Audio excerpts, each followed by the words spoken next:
মাদকের আমরা বাজার মূল্য ঠিক করতে যাই না, কারণ তখন এটা নিয়ে অন্যরকম একটা পরিস্থিতি তৈরি হয়, তখন মানুষ আরও ক্ষতিগ্রস্ত হবে। এটা আপনি ধরে রাখতে পারেন যে মোটামুটি কোকেনের কাছাকাছি মূল্য। আর আরেকটা প্রশ্ন আপনারা করেছিলেন, সেটা হচ্ছে এটা কোথায় ব্যবহার হয় এই ফর্মে। যারা এখানে প্রক্রিয়া করতেন, যে সকল বিদেশি নাগরিক, তারা কিন্তু তাদের কমিউনিটির কাছে পাঠাতেন পৃথিবীর বিভিন্ন দেশে। অতএব বোঝা যায় যে ওই কমিউনিটির ভিতরে এটা প্রচলন আছে মাদক হিসেবে। শ্রীলঙ্কায় যেত, মধ্যপ্রাচ্যের কয়েকটা দেশে যেত, চায়নাও কিছু গিয়েছে। তবে না, আমরা অবশ্যই নজরদারি করি, কারণ আদালতের বিষয়ে তো আমরা কিছু বলতে পারি না। তবে আমরা যখনই যাকে যে মামলায় ইমপ্লিকেট করা প্রয়োজন এবং প্রমাণ পাই, তাদের সেখানে আমরা ইমপ্লিকেট করি। যে বাংলাদেশের যে বিষয়গুলো, এখন অবশ্যই ব্যাকওয়ার্ড লিঙ্কেজ তো থাকে। তারা যেহেতু বাংলাদেশিদের বাড়িতে ভাড়া ছিলেন এবং আশেপাশে, অবশ্যই আমরা তদন্ত পাবো। কিছু ইন্ডিকেশন আমরা পেয়েছি, সেগুলো আমরা যখন পাবো আপনাদেরকে জানাবো। না, এখানে যেগুলো আপনাদের সামনে হাজির করেছে, এগুলো মূলত ওই যে বিদেশি যে নাগরিকদের আমরা গ্রেপ্তার করেছি, তাদের কমিউনিটির কাছে তারা এটা প্রেরণ করতো বাংলাদেশে প্রক্রিয়া করে।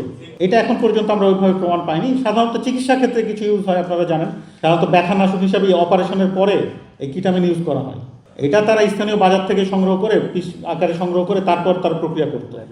ওইটা আমরা তদন্ত করছি। তাদের যে ক্রিপ্টোকারেন্সির যে ওয়ালেটটা দেখালাম আমরা, সেখানে আমরা তদন্ত করছি। আমরা কালকে রাতেও আমাদের 3টা টিম অভিযান করেছে বিভিন্ন জায়গায়, এবং আমরা সেগুলোকে নিয়মকানুনের ভেতর আনার চেষ্টা করছি।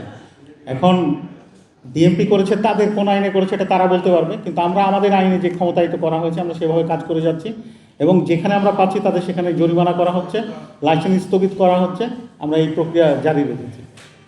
এটা বাইরে থেকে আপনারা বুঝতে পারবেন না এর ভেতরে কি আছে, এবং যে সিলিকন থাকার কারণে সহজে বোঝা যায় না। আমরা গোপন তথ্যের ভিত্তিতে এর ভেতর থেকে আমরা ইয়াবা উদ্ধার করেছি। ওখান থেকে আমরা আমাদের মেকানিজমে আমরা যেটা রিকভার করছি, যেটা দেখতে পাচ্ছি যে তারা বিভিন্ন সময় তারা বিভিন্ন 1000, 2000, 4000, লাস্ট যে ট্রানজাকশন ছিল 4000 ইউএসডি, এবং তারা এটা ইউএসডি কনভার্ট করে ফেলতো। এবং তাদের ব্যাকটেজে এরকম ছিল যে কখনো তারা ক্রিপ্টোতে অর্ডার নিয়ে যখন এটা বিটকয়েনে তারা পেমেন্ট নেওয়ার পরে সাথে সাথে ডলার কনভার্ট করে ফেলে এটাকে ক্যাশ করে ফেলতো। এটা হচ্ছে আমরা তাদের যে যতটুকু আমরা রিকভার করতে পারছি সেরকম দেখতে পাচ্ছি। বাট আমাদের দেখে যেটা মনে হচ্ছে যে তাদের শুরু থেকেই তারা আসলে তাদের অনেক বেশি অনেক আগে থেকে এটা হার্ডওয়্যার ইউজ করতো।